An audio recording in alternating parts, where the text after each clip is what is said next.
So welcome again to today's presentation on protecting your idea. Our presenters today are Tanaga Boozer and Jerry Lorengo from the U.S. Patent and Trademark Office.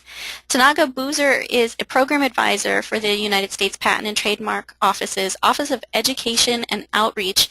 She is responsible for the coordination and collaboration with external organizations, academic institutions, and agencies regarding intellectual property educational programs at the USPTO.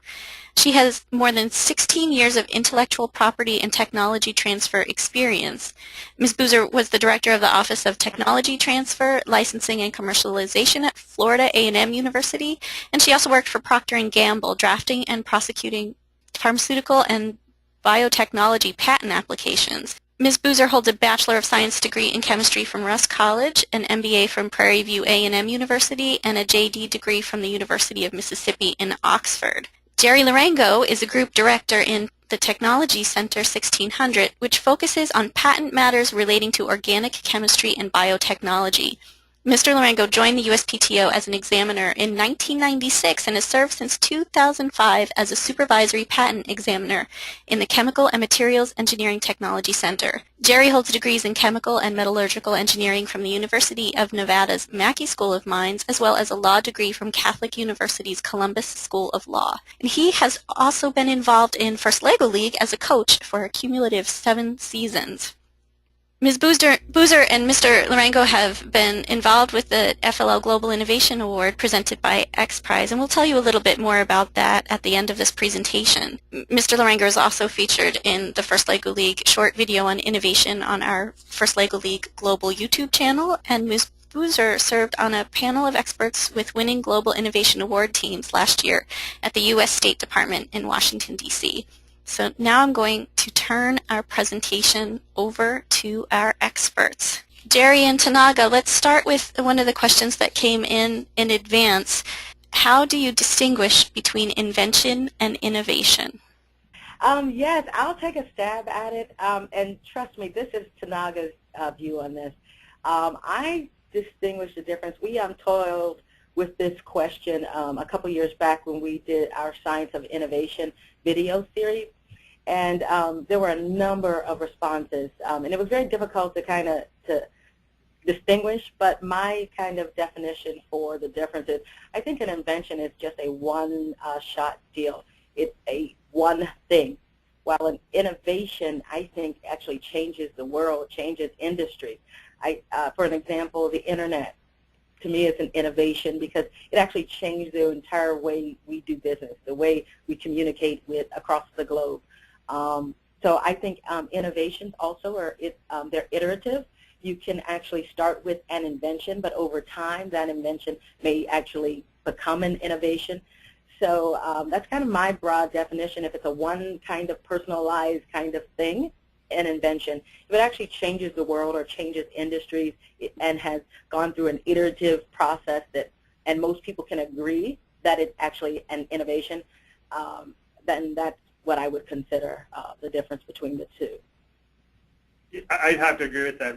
I always think of it as an analogy that innovation is like the bicycle, and the inventions are the gears and the bearings and the angle of the members that make up the bicycle. So all of those small inventions and improvements sometimes lead to a giant innovation. You know, like Tanaga said, the Internet, for example, is what we often refer to as when several inventions in certain areas kind of coalesce together, when you invented the semiconductor and when you invented telephony and when you invented the ability of people to connect remotely and together. Then they all come together, and that's a new innovation. Another one would be 3D printing, the ability to use old inkjet-style technologies, XY plotting, with new materials to lay down to form 3-dimensional materials versus 2-dimensional. So the inkjet plotter, the hot melt adhesives, and plastics are inventions, but when they converge, often they'll form an innovation like 3D printing. How long does the patent process typically take?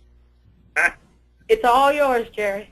It really depends. So right now, the U.S. Patent and Trademark Office is just one patent office across the world, and every country has their own patent office. And our laws and the patents we grant are only good within the borders of that area. So if you got a U.S. patent that is only useful for basically supporting and defending within the borders of the United States.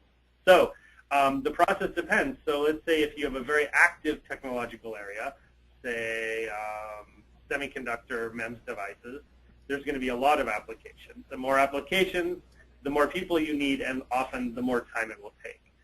But let's say you're innovating in the area of buggy whips. There aren't a lot of buggy whip applications anymore, and so the backlog of those sorts of things is smaller.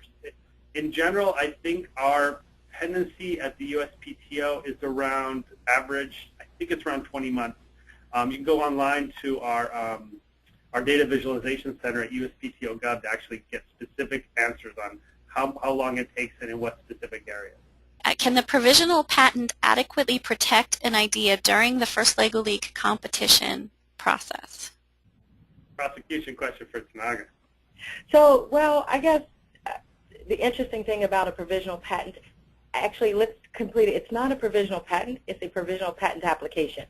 And it is an application that doesn't really have rights connected with it. I think that's kind of the thing that people get confused. It's just an application kind of get you started. Can it get you started? Is it valuable? Yes, but how valuable is it is the real question. So it is a placeholder. You get your date, you get your application number, and you get the freedom to speak because now you are the first to file, hopefully, that application. But there are no legal rights attached to the patent, the provisional, because it's not a patent. It's just an application. It's not a patent. And so to get adequate protection, legal protection, you actually have to file the non-provisional application. And once it issues, you will then have legal protection. It's kind of like, you know, like if you're going to drive somewhere and you call dibs on the front seat. The provisional is the calling of the dibs, but the sitting in the front seat is the actual application. So you can have dibs all day, but if you don't sit in the seat, it doesn't matter. There you go. Thank you, Jerry. Can I attempt to bring my product to market without securing a patent first? You're asking the United States Patent and Trademark question. Trademark Office that. Jerry, I think you're going to have to take that question. You know, I think you can. There are some limitations on what you can do. For example, if you bring something to market and you wait too long to file an application on it, you can actually lose your ability to attain intellectual property rights on that invention. But there are many forms of intellectual property that never have a patent application. And the example would be trade secrets. You know, the quintessential example is the Coke formula. They've never filed an application on that. And it's a trade secret because if they had filed an application on it and had gotten it granted, it would have only stood in for 20 years from filing, and after 20 years it would have been in the public domain. So you can see that there's lots of ways to skin a cat here. And the point of the patent system is allow you to disclose an invention to get rights, supposing you get a patent, that would allow others to exclude others from making, using, selling, or importing your invention for the 20 years from filing. The deal, however, on that monopoly is once your patent is over, that information goes in the public domain. So you can think of it as a bunch of Lego pieces. All the Lego pieces that anyone has ever invented, if you said every invention is a Lego piece, as we go through in the future, people can see what you did in your Lego piece, and they can take your piece and with their new ideas and push innovation forward. That's the whole point of the patent system, to allow us all to, as they say, stand on the shoulders of giants and see farther into the future. And it only works if people are willing to come forward and work in the patent system to disclose their invention for others to work on. Do you require a provisional application to enter into the first LEGO League Global Innovation Award competition? And no, Lisa, that is not one of the requirements, but it's great for us to know that when you submit your application. Should a provisional patent application be filed for an iPhone app? Are there protections for an app if no patent paperwork is filed? It really depends on, you know, there are lots of different flavors of patents. There's, you know, utility inventions, which are what you think of when you say machines. There are design patents, which are on the look and feel of things, like the Coke bottle. There are other forms of intellectual property or trademarks, you know, like the way the Coke logo looks. And then there are also patents on software and methods of doing business. So you can. I don't specifically work in that area of technology, so I would be hesitant to give you too much information on that because dollars to donuts, it would be entirely wrong. want to add anything to that, Tanaga? Yeah, no, I can't really answer that, but I would just think that the patent process takes a while, and the IT, the app development world kind of moves real fast, and I don't know. I don't know how to speak to that, because it just seems like the iPhone apps and all of the other app developers, this technology is moving so quickly. I wonder if it would make sense to file a patent application on an app. Don't know, but the caveat is I don't know, and there should be some consideration to copyright protection for the way the app looks. So that's another type of IP, intellectual property, that might be useful for apps, even if patent protection doesn't seem to make sense in terms of timing, that you might consider copyright protection. Right, and it really depends. Like Tanaga said, a lot of apps, like you probably loaded an app out, like I say, a year ago on your device, and you've probably forgotten about it by now. I mean, the shelf life of some of the smaller technologies is not that long. Often they form the basis of something really, really incredible, but if you could tell the future, you'd probably be working in the stock market and not intellectual property. It might be a good idea here to kind of take a step back and walk the teams through what you need to gather to put together a patent application. So, because the real deal is, the best advice is really don't try to do the provisional application on your own, even if it looks pretty simple.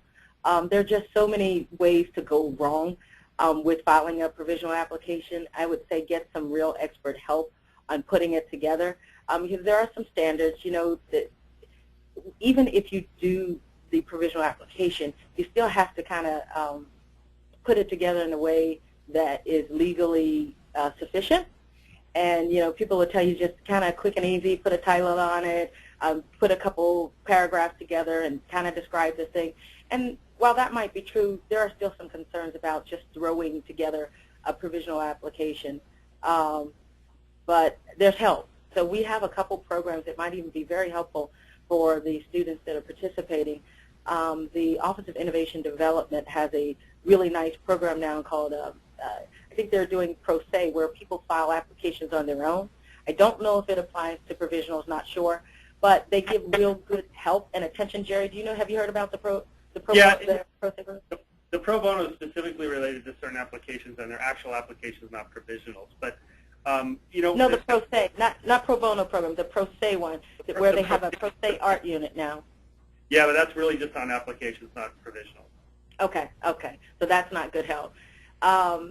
So, wow, I don't even know how to get started, because I hate to tell people how to put the provisional together, other than I think people should get some help. They can call the Office of Innovation Development. We have an online invention assistance center to get specific help on how to do that, but I would be uncomfortable just trying to give directions on how to put that together on a brief call like this without knowing exactly what the technology is, and Right. So I hope it's hard. There are some resources out there.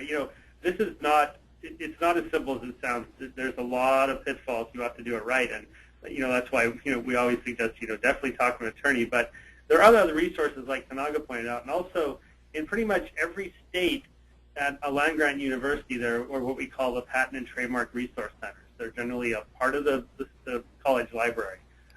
Like at my university, at the University of Nevada, Reno, we had a PTRC there. Those are people that can help you in how to search patents, look at what's been done before, possibly point you in the direction of resources. But for this audience, specifically with FIRST and FLL, probably Tanaga with her office is probably the best place. To the earlier question about the Global Innovation Award, as I said, it's definitely not required to have a provisional application for a patent before you enter the Global Innovation Award. I do want to clarify that we absolutely encourage teams to submit at least that provisional application before they enter, because we do obviously have to disclose some aspects of their idea during the process. So it's absolutely a great idea to begin that patent process before you're entering or as you're entering. Jen, I'd actually like to add that if people have questions and they really need to get in touch with my office, we actually have a mailbox, education@uspto.gov. If if we don't adequately answer some questions today, we can take questions through our mailbox, education@uspto.gov, and I will kind of direct the question. If it's something that I can't answer here, we'll actually get someone on it and give the students a suitable response. That's great. I'll send that out in the chat. If the process takes 20 months and we have limited resources, is it really worth it to spend the time on it? I understand the filing itself takes lots of resources. Is it advisable or worth the wait for the next generation of the product with the improvement to file the patent? And at the time, we have an idea that the product is received well or not. So should they basically wait until they get to the second phase of the product? It's very hard to give advice on this sort of thing, and really that we're actually, Tanaga and I are under a lot of limitations on kind of real, kind of lawyerly advice we can give on this sort of thing, given that we are the patent office and, we kind of have to, really guardians of the public domain when you think about it. I would say that, it's easy to get frustrated with how long it might take and how much it might cost, and, that is something you definitely want to be talking to someone who knows stuff, specifically an attorney. They'll have an idea and resources on how to think about marketing, how to think about, prosecution strategy. Those are things I really can't speak to. I don't know, and I'd hate to steer you in the wrong direction. And I think also, I think the answer depends too on the technology. So if you're in a technology area where it's completely new, just think about it. If your patent or your technology is like the foundational patent, then it may take longer for that second improvement to come, and then you have some space there, some time. But if you wait till the second improvement, then there's a third improvement. So I don't know about timing. I think it's industry specific. You really, like Jerry said, you want to get somebody to help you with looking at the market, like what makes sense for your industry, in terms of timing and in terms of resources. I don't think we can adequately address that just because there are a million what-if scenarios that we could entertain. But I think, again, the interesting thing and the most exciting thing about, I think, innovation is that, it's not what you can patent, it's what you can actually do in the real market. And so you need two kinds of experts to help you do that. You need the patent attorneys and agents to help you there, but you also need somebody who understands the market. And in some regards, I like to think that the market expert is probably even the best person to get on board even before the patent person, because what's a patent without a market, right? And what's a market without a patent? So I think you have to kind of do that balancing test and really find the right people to help you understand where you're trying to go in the market with the invention. I hope that's not too technical, but. We have a question from a couple different folks coming in asking about what kind of market experts you might recommend. How would they identify those people and get in touch with them? Oh, wow, I should have anticipated that. So it's a little easier for me because I came out of the university space, and at the university space, there's actually an Office of Technology Transfer.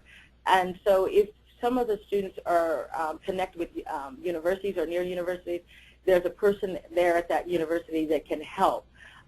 Sometimes law firms will actually do some of the transactional work too. They'll have someone, not only a patent attorney, but they'll also have someone skilled that's capable of doing some market evaluations for you, some technical evaluations. There are also private companies out there.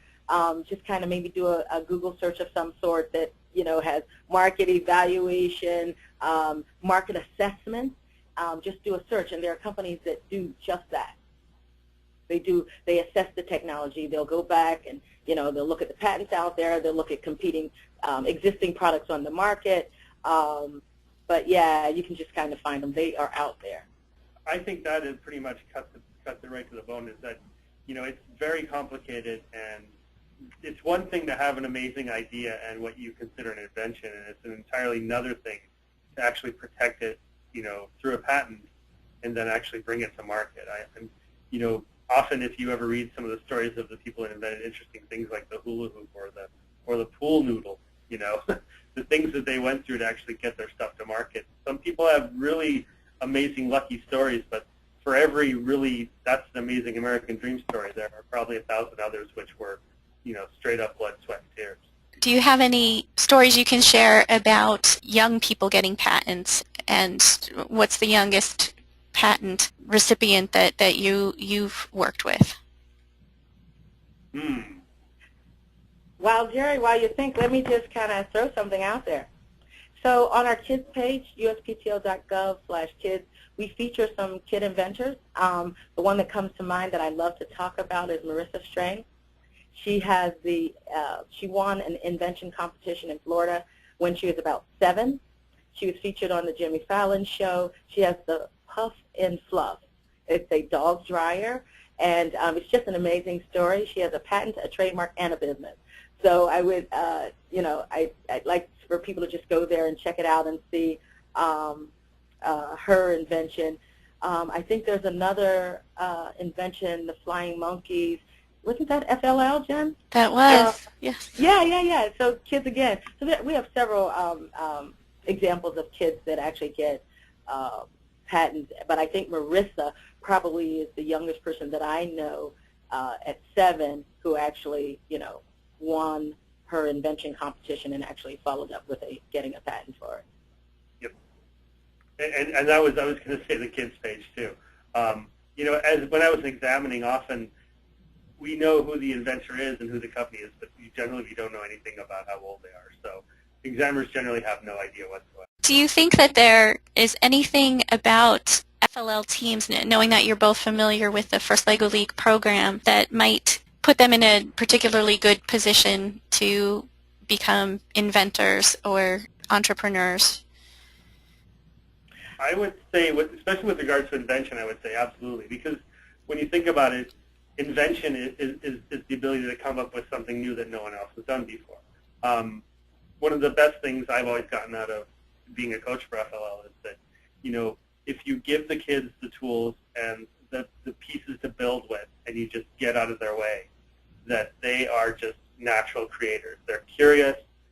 The thing I love about younger kids, especially my younger FLL teams, like the 5th and 6th graders, is they haven't really been poisoned with expectations or ideas of what has worked and what hasn't worked. So I think one of the best ways to approach being an innovator and an inventor, no matter what age you are, is to try and always think like an 8-year-old.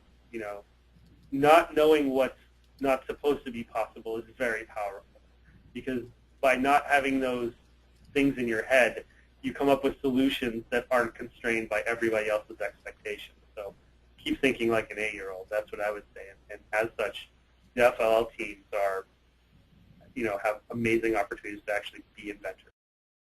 One of the things that I've noticed, and I was hoping to get out after participating on the panel at the State Department, I think it's important for the students to note that even if you don't win, keep going with your invention. That it doesn't mean that the winners of the competition are the inventions that have the most commercial value, right?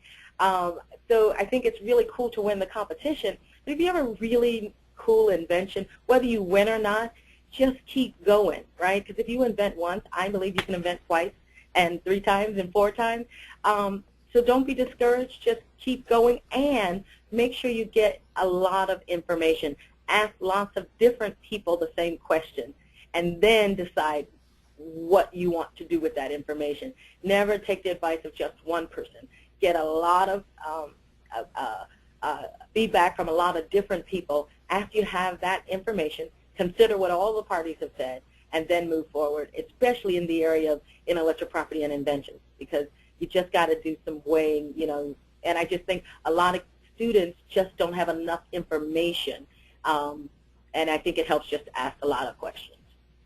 Yeah, I'd have to agree with that totally. What's an expected cost range for a patent lawyer and market evaluation? So I don't have a number because I think it depends. It depends on whether you're trying to do it through a company like that you find on the internet.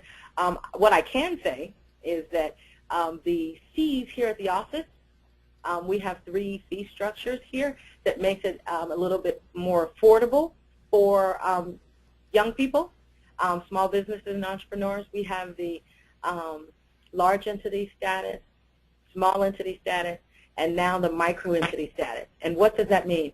That means if you're a big company, you pay 100% of the fees. You're a small entity, you pay 50% of the fees. If you're a micro entity, and there are some rules for who gets to be a micro entity, but I'm assuming most kids would probably fall into that area, is that you get a 75% discount of the government filing fees. That does not include the patent attorney's fees, but it definitely gives you a tremendous discount on the PTO fee. Yeah. That should make it a lot more affordable. But every law firm, every company, they set their own prices. I can say this, of the 3 or 4 basic types of intellectual property, trademarks, copyright, patents, and trade secrets, that patent actually has the, I think the largest expense associated with it, that it's really more expensive to file for a patent than any other type of IP. I think it's fair to say that, right, Jerry? Yeah, exactly. Fair to say that. But I would just kind of be reluctant to, to put a number on what it costs.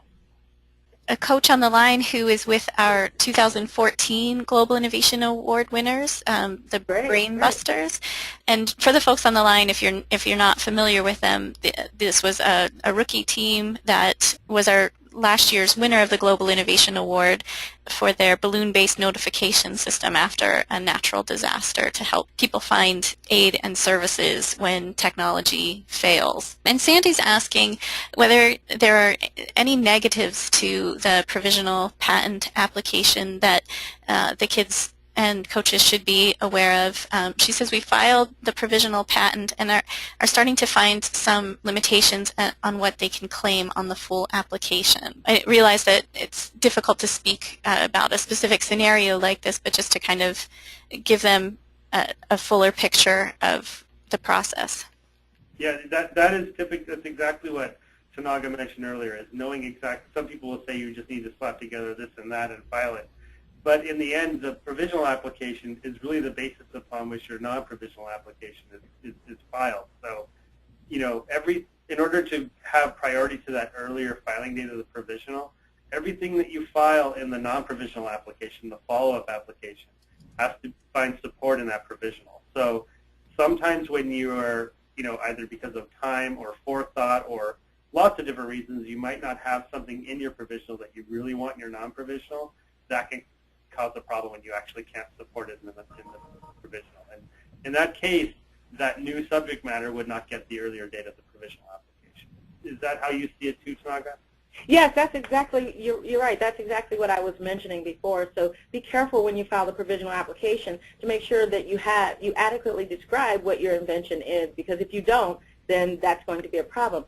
I think there are a couple ways that you can fix that problem. So I love to say when you get a date, keep it. And so even though you may have some limitations, it might make sense to keep that priority date. But you can always capture what was not captured in the provisional. You can capture it in a non-provisional. So you can almost start all over, but you will lose that first date. And I'm not advising you to do that, but I'm just saying there are ways that if you need to claim what you need to claim, you can certainly claim it in a new application, but it may not get the benefit of that early date if it was not disclosed in that provisional. So it gets a little complex, which is why I go back to my first caveat. Make sure you get some help with filing the provisional so that the person who knows the rules and the law can adequately describe what your invention really is so that this problem does not occur when you're trying to move forward with your non-provisional application. It's kind of that old saying, is that you always avoid sacrificing the good enough at the altar of the perfection. Something you always have to think about. Yes. I have a question about whether or not a prototype is needed to pursue a patent. No, it's not required. In the old days, before the modern patent office, especially when it was in D.C., in the 1800s, for example, you were required to actually submit a model of your invention with your application. There was an amazing collection of these. You can see them at the Smithsonian, some of these old models. Unfortunately, a lot of them were lost in a patent office fire. I think it was in 1849. I think that was the date. But no, you're not required to do that. Generally, an application, if it is a physical object or it's important to explain and your invention involves how parts might work together, of course you'll probably need figures, illustrative drawings in your application. But prototypes, to my mind, a prototype's main value is really, it's kind of the manifestation of your idea in the physical world. And it lets you see, does your idea actually work practically? And it's kind of a basis on which to think itself. So I would say prototypes are absolutely essential to thinking and coming up with ideas, but I don't think they're required for the application. So I'm going to add to that. So I agree with everything that Jerry said. So the rule in the office is you don't have to have them, right? But just from a practical matter, I was at an elementary school. I'm working with some 4th and 5th graders right now. And so they actually have a maker space in their school, a 3D printer, 3D scanner. And so they're building their prototypes now for a presentation later on in February. And I think it really, so the rule is prototypes are not required. But let me tell you, if we go back to that provisional application, it just is so, to me, it is so helpful to be able to visualize that idea or that thing that you think you're trying to invent. And that if you actually have that 3-dimensional representation in your hand, then you go to somebody to write the provisional application, they can look at that thing and say, oh, okay, well, what about this? What about that? They can turn it upside down. They can look inside. They can look around. And I think having something to look at ends up with a better application. I think you can generally write a better application when you can actually see the thing and how the things are connected and how they work, how they move. So totally not required, but I think it just helps to just kind of flesh through some issues and work through some issues in terms of how the thing works and how it's put together when you have a prototype. But if you can't afford a prototype, you don't have a prototype, then I would say still get the application in, but it helps. And I would say something else on prototypes which is interesting is that, remember how I said earlier that sometimes you can constrain yourself about what is possible by what you have in front of you? And prototypes are really useful, but I would often suggest if you have the time or the resources to make several versions of your thing in prototypes. And the reason for that is, when you get so focused on one tree, you might miss possibilities that are around you in the forest. So by having various ideas in physical form, it kind of opens up your thinking and allows you to kind of not miss any really great ideas. Excellent, Jerry. Excellent point. Can you take a few minutes to explain the difference between patenting a process versus patenting a product? Go, Jerry.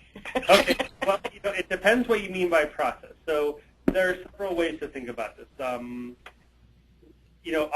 Often a lot of the processes I see, especially in the utility area, are they're generally called the method. So let's say you have an organic compound or a chemical. So you could try and get a patent on the chemical itself, and it would say a chemical compound comprising this, this, and this. And then you could have another claim into that invention application, which would be a method of using this compound to do this, this, and this. That's a process application. And I think specifically with regards to the FLL challenge this last year, the learning, a lot of those methods might actually be on organizing human activity. And that kind of comes into some business method sort of ideas. That's a little more sketchy. I don't really know that technology enough, but pretty much, the Supreme Court once said that anything made by under the sun made by the hand of man is eligible for a patent. So don't limit that to just a thing. It could be an idea, a process, a manufacturer, an article, lots and lots of things. But all I would definitely suggest is when you get your idea, do a patent search and see what's actually out there. There's lots of tools. USPTO has a patent search tool. Google has patent search. See what's out there and see how what's already been done informs what you're doing. And that will help you understand how your idea might fit in the technology that you're working with. Always remember that if you're trying to do a method, what's helpful is just think about active verbs, doing something, spraying something, cooking something, just kind of show action, so actually outline steps. Like if you're trying to teach somebody how to learn math in a really cool way, I would actually just couch it in terms of,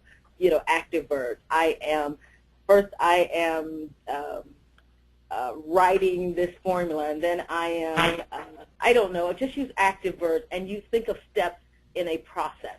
What do I do first? What do I do next? How am I doing that? But using it in an active way. That way you're looking at a process in terms of steps.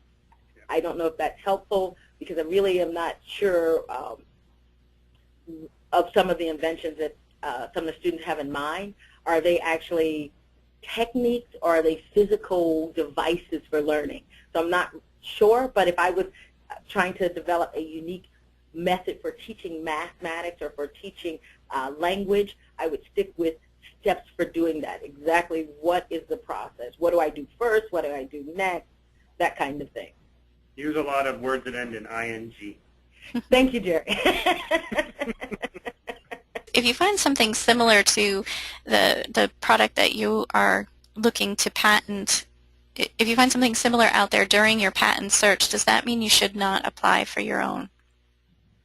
I would say that this is exactly the point of the patent system, that you take what your idea is and what you think your invention is, see what's out there, see what the differences are, and see if there's a better way to do what's already been done in view of what you've done. So that's the whole idea, that, you know, obviously if there's a patent on, you know, a blue ball that's 2 centimeters across, you probably would be very foolish to file an application on a blue ball that's 2 centimeters across. But, you know, that's a very simplistic example, but don't get discouraged by what you find. Utilize it as inspiration to determine what you should do next. So I got a wonderful visual. I wish you guys could see me because, so I was talking to my 4th grade and 5th graders this just last week, and what I told them was, here's the word you should remember: pivot. When that happens, just pivot. Don't get discouraged. Don't retreat, but pivot. That means just go in a different direction. If you find that someone has done exactly what you had in mind, then just pivot a little bit and say, well, how can I make it a little different? How can I improve it just a bit? But don't get discouraged and don't abandon your entire concept. Just think about one little tweak that still may have some real market value. But I would always say pivot first before thinking about abandoning your idea. When the teams arrive at an event, they might find someone or an entire other team that has come up with an idea very close to their own. In that scenario, if both teams tried to pursue a patent, what kind of hurdles might they face? It's really, it's very hard to say. That's a tough one. I mean, it really depends. Really, a patent examiner is not necessarily looking at the physical embodiment of your idea. It's all about how it's claimed. And what I mean by that is, how is your idea or process or invention explained in legal claim language to cover for the coverage that you're looking for? You know, you could have 2 exact objects and they might be claimed entirely differently and not even overlap one another. So this goes back to what Tanaga said, that it's a very complicated process, and you definitely want to. It's kind of like the thing that you wouldn't want a coronary surgeon probably changing your oil. You probably could do it, but it'd probably be better to actually work with them on coronary surgery. And vice versa, you probably wouldn't want your mechanic giving you heart surgery. That's what I'm saying, is when you get the complicated stuff, find some person that really knows what they're doing and utilize their expertise. So let me add, too, actually, in the real world, when you find somebody who's doing something that is similar, that is like great, because that is what we would describe as a potential co-inventor situation. Yeah. Why not team up with the other teams, and not in the context of the competition, but in the context of the real world and how people work together. So if I'm working on an invention, someone else is working on a similar invention, but maybe just a slightly different aspect, in the university world, we like to bring those 2 parties together so that we can actually have an even better invention. And so we become collaborators, we become partners, and we can actually go forward with filing an application together. So for the competition, I would probably give you a different answer, but in the real world with how things work, that you actually move forward together. There's an opportunity to actually work together and come up with with probably an even greater invention, because, you know, I think 2 heads are better than 1. So I'm not sure that's a great answer, but I think it's a reasonable response. It's a very good pragmatic answer. Thanks. Is a patent application under a team name or an individual's name? A patent application generally has one or more inventors, which are generally called co-inventors. So it could have the people on the team would be listed on the application. And then often, at least in typical industry, there will be an assignee name. So like, let's say I work for Tesla. I might be the inventor of a new brushless DC motor, but the rights to that patent are most likely owned by Tesla, so they would be named as the assignee. With regards to a Lego League team, assuming there's no assignment of rights involved, every one of the people on the team who had something to do with the invention claimed would be listed as a co-inventor. Is that how you see it too, Tanaga? Yes, oh, absolutely, absolutely. I think the only caveat there is make sure you know that everybody that's a true inventor has to be listed. Everyone has to be listed. Yeah, don't make the mistake of saying, well, they didn't really do a whole lot. You know, if they had anything to do with it, list them. You do not want to mess around with inventorship. FLL teams are encouraged to share their research project solutions as part of their season. However, would this not cause ramifications or problems when they move forward to file? A lucky thing that there is a relative grace period built into the system, is that if you come up with something, you basically have a year from public, and I don't, you've got to check this out, but I think pretty much you have a year from disclosure to actually file the application. It gives you a little bit of time. Is that still how you see it, Tanaga? Yeah, that's true, except that's true for the U.S. In Europe and other countries, it's absolute novelty. So you really should get something filed before you actually disclose and talk about it. But I think the other caveat is, and this is so technical, I don't even really want to say it, but it has to be an enabling disclosure. So sometimes you can talk about your thing without really giving the details about it, without really telling people what you're doing. You can kind of give just a general description. That kind of discussion is probably okay, but I'd hate to say that because, you know, you just never know what's enabling and, you know, when you've said too much. But generally here in the U.S., as Jerry said, you do have a one-year grace period after you disclose your invention to file. But the mantra that I've always used is file first, then talk. File first, then talk. It just makes sense to file first before you actually disclose. And granted, that is a bit of there's probably some tension there with the way that we run FLL on that aspect. I can see where you might be concerned about that, but I think Tanaga's advice is very sound. Can you talk a little bit about the difference between copyright and trademark as opposed to filing a patent? Sure. So trademark is a source identifier. Once you get your technology, you generally want to have some kind of brand. But what trademark does for you, it actually helps people to identify who you are. So I know I'm going to just throw out a couple. Just Do It. Everybody thinks about Nike. I'm loving it. They're thinking about McDonald's. So what trademark does for you is just gives people some kind of logo or brand to acknowledge the actual source of that logo, brand, technology. So if you think about Gatorade as a very, very strong brand, it's not the Gatorade that made a lot of money. It's actually the trademark. So trademark is a valuable piece of or type of intellectual property that you can get. It lasts indefinitely. It lasts as long as you use it, as long as you're using it in commerce. So, for example, if McDonald's gave up the golden arches today, that trademark would be available for other use, but as long as they continue to use it, no one else can have it. So trademark protection is long-lasting. Copyright protection, 70 years plus the life of the author, so it endures for a very, very long time as well. It's inexpensive. Generally, I don't remember the fee, but it's very inexpensive for copyright registration. So copyright protection is a really good thing to have. And I think as it relates to apps and software, I think it is a viable option for a piece of intellectual property. Now, mind you, there are some products that you can protect with all three of these kinds of IP. You can have, let's just take a game. You can have a copyright on the pictures, the pieces. You can have a patent on the game, but you can also have the trademark. So you don't just use each piece by itself. You can actually utilize several types of intellectual property to protect your one thing. Yep. That's right. And interesting thing about copyright, you know, copyrights attach at creation. But if you need to like actually utilize those rights against someone who might be infringing your copyright, that's when you actually have to register it with the Library of Congress. So registration and copyrights and actual attachment of the copyright to creation, they're kind of a little bit mushy in the middle. So if you are interested in that, definitely talk to someone who knows about it. Is there any key piece of advice that you'd like to give to the teams on the line?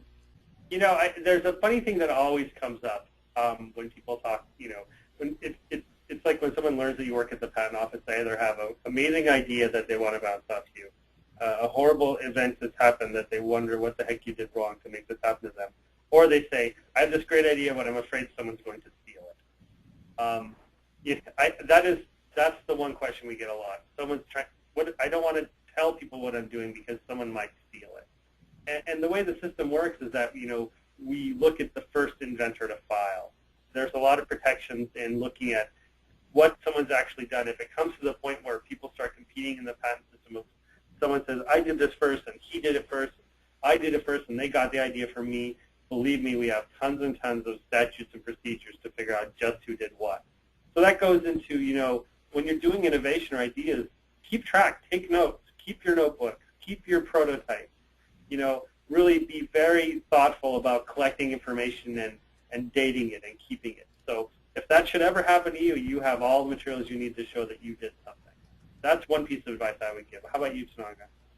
I think mine is pretty simple, is that just the advice is that you as an individual, you as a team, that you really can change the world, that to keep at this, that the world is a better place because of individuals.